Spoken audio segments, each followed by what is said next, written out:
Wake up to reality.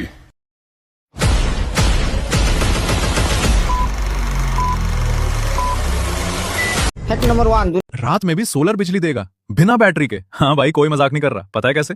ये है India का एडवांस हाइड्रोजन रिएक्टर सिस्टम। दिन में सोलर या विंड से बनने वाली डीसी पावर ट्रिगर की तरह इस्तेमाल करके सीधे इलेक्ट्रोलाइसिस मॉड्यूल में जाती है, जहां हवा की नमी से वाटर तैयार होता है और उसी से हाइड्रोजन गैस बनती है। यही हाइड्रोजन हाई एफिशिएंसी रिएक्टर में कंट्रोल्ड इलेक्ट्रोकेमिकल रिएक्शन से डायरेक्ट डीसी पावर में बदल जाती है। मतलब ना हैवी बैटरी बैंक, ना बड़े बड़े टैंक, सिर्फ स्मार्ट लोड रेगुलेशन के साथ कंटिन्यूअस पावर सप्लाई। वो भी सोलर से 3 गुना ज्यादा यूनिट जनरेट करेगी। दिन में हाइड्रोजन बनेगी और रात में वहीं से बिजली बना कर देगा। यह सिस्टम इंडियन इनोवेटर अमन धुरिया द्वारा बनाया गया है। ये फ्यूचर एनर्जी का अगला कदम है।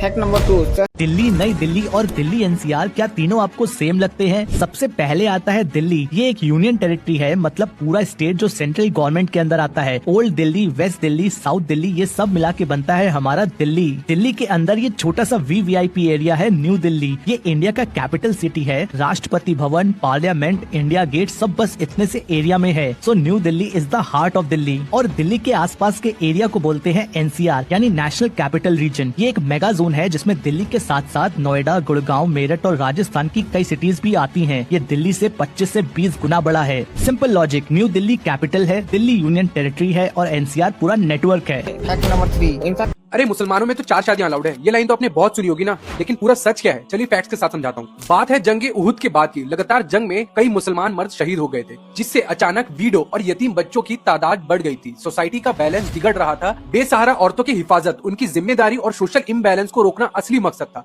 तब कुरान के सूरह अन-निसा के आयत 4 वर्स 4 में कहा गया, तुम 2, 3 या 4 औरतों से शादी कर सकते हो। लेकिन लोग अगली लाइन पढ़ना भूल जाते हैं। वहाँ साफ लिखा गया है, अगर तुम्हें डर हो कि तुम इंसाफ नहीं कर सकोगे तो बस एक ही शादी करो। और प्रॉफिट मोहम्मद ने भी बार बार कहा, जो इंसाफ नहीं कर सकता वो एक से ज्यादा शादी का हकदार ही नहीं। यहाँ इंसाफ का मतलब सिर्फ पैसा नहीं, प्यार, वक्त, इमोशन और सोशल जस्टिस में बराबरी है, जो एक आम इंसान के लिए लगभग नामुमकिन है। इसलिए 4 शादी इस्लाम में रूल नहीं बल्कि एक एक्सेप्शन था, जो सिर्फ खास हालात के लिए बनाया गया। तो अगली बार कोई अधूरी बात करे तो उन्हें ये रील शेयर करना और सच बताना होगा। फैक्ट नंबर 4, आरसीबी ने 18 साल तक आईपीएल की ट्रॉफी नहीं जीती, लेकिन फिर भी हर साल 5000 करोड़ से ज्यादा का रेवेन्यू और 150 से 200 करोड़ तक का प्रॉफिट अर्न करती रही। पर कैसे?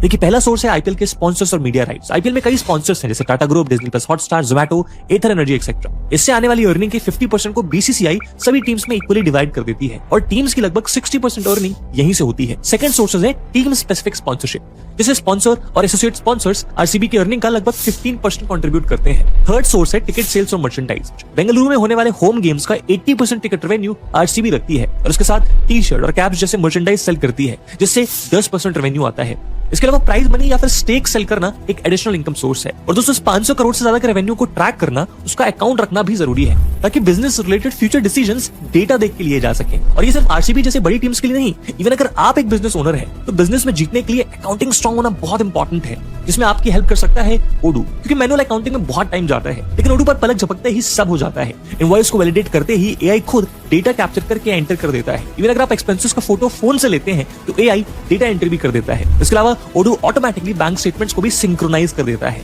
और ये सब आप फ्री में कर सकते हैं, क्योंकि ओडू का पहला ऐप लाइफ टाइम फ्री है। Link fact number 5, crude oil से बनने वाले पेट्रोलियम प्रोडक्ट्स भारत के दूर दराज इलाकों तक कैसे पहुंचते हैं, चलिए इंडियन ऑयल के एग्जांपल से समझते हैं। क्रूड ऑयल रिफाइनरीज की क्रूड डिस्टिलेशन यूनिट पे जाता है, जहां कई प्रोसेसेस होती हैं। इसमें सबसे इंपॉर्टेंट होती है फ्रैक्शन डिस्टिलेशन प्रोसेस। इसमें top to bottom lighter to heavier products निकलते हैं, जैसे methane, propane, butane, petrol, kerosene, diesel, aviation fuel etcetera, जिनसे कई रोजमर्रा के प्रोडक्ट्स भी बनते हैं, जैसे कि सल्फर, रोड बनाने के लिए बिटुमेन और पेट्रोकेमिकल्स एक्सेट्रा। लेकिन दोस्तों, रिफाइनरी सिर्फ पहला पड़ाव है।